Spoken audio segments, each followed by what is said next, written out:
The handcuffs snapped shut on Karen Whitaker's thick wrists. She immediately screamed that I had assaulted her, right in front of 2 county deputies. I stood frozen on my own driveway at 72 years old. My old flannel shirt felt suddenly too warm. A wrench still gripped in my right hand. How did fixing my mailbox lead to this circus? Willow Creek Estates used to be peacefully quiet. I retired here after 40 years of honest engineering work. My long curving driveway was completely private property.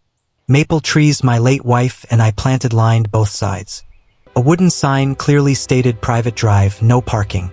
For decades, neighbors respected those simple boundaries. Then Karen Whitaker stormed into our little world. She arrived with clicking heels and oversized designer sunglasses. Within weeks, she seized control of the HOA board.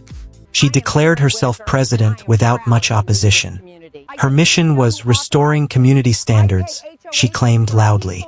I called it creating a miniature dictatorship. The violation notices started appearing almost immediately. My mailbox color was suddenly non-compliant. My rose bushes violated aesthetic guidelines apparently. She even targeted Stan's old American flag as tacky. One hot afternoon, her white Mercedes sat on my driveway, engine running while she yelled on her phone. I tapped politely on her window. "Karen, this is private property, please move your car." She lowered her glasses with a smug little smirk. "Oh, Harold, don't be so territorial, it's just a minute." I pointed directly at my clear wooden sign. "That minute is called trespassing according to the county deed." She forced a brittle laugh that sent chills down my spine. "The HOA believes in shared community spaces, Harold dear."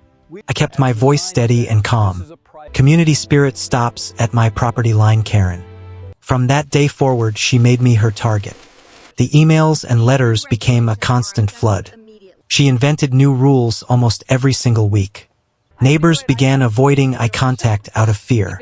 Some secretly laughed at her ridiculous power plays. The final straw came during the Spring Community Festival. Tables and balloons filled the cul-de-sac streets. 3 vehicles completely blocked my entire driveway. Karen's Mercedes sat proudly in the very center. She stood there posing with her clipboard and friends. I stepped outside holding my morning coffee mug. "Karen, what exactly do you think you're doing here?" She flashed her fake political smile instantly. "Just using temporary overflow parking per new policy, Harold." I walked closer, feeling my blood pressure rising. "This isn't overflow, this is my private land, Karen." She waved her clipboard dismissively at me. "The street connects, so it's common access now." I pulled out my phone with the recorded deed. "County records say otherwise, move them immediately." Her face began turning an angry shade of red. "You're harassing me and the entire community, Harold." She raised her voice for the gathering crowd. The neighbors slowly started paying attention now. I repeated myself with growing frustration. "Move the damn cars off my property right now." Karen dialed the police with shaking, angry fingers. When the deputies arrived, she ran toward them dramatically. "Officer, this man is threatening me and my guests." The lead deputy examined my property documents carefully. "Ma'am, this driveway is clearly private property." Karen's face twisted into pure fury and disbelief. "But our HOA policy allows temporary use," she protested. The deputy shook his head with a tired sigh. "HOA rules don't override actual property law, ma'am." That's when Karen completely lost control. She kicked her own Mercedes door with full force, then pointed straight at me with wild eyes. "He did that, he damaged my car, he grabbed me." The gathered neighbors gasped in collective shock. I stood there completely speechless and stunned. The deputy had clearly witnessed her kick the door. "Ma'am, we saw you kick your own vehicle." Karen doubled down on her outrageous lie anyway. "He's violent, arrest him right now, officer, please."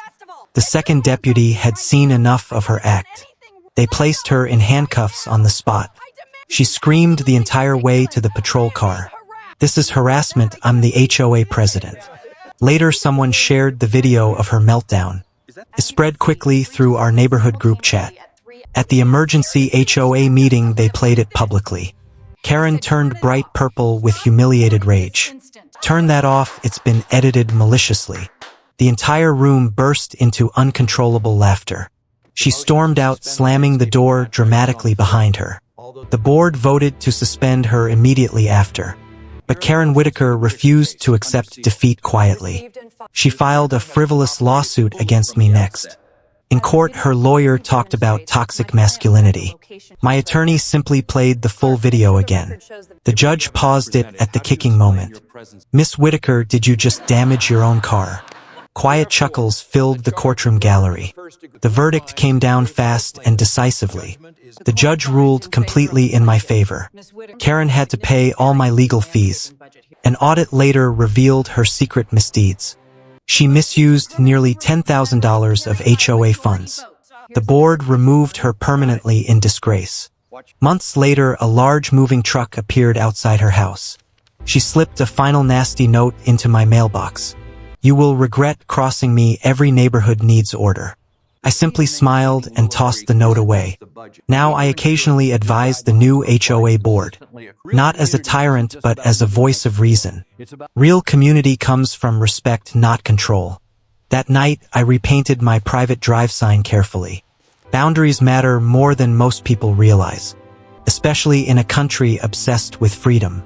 Karen thought petty power made her important. She learned that real justice eventually arrives. If you fought your own HOA nightmare, share below. What was your most satisfying moment of suburban justice? Like and subscribe for more real stories. The drama in these neighborhoods never truly ends.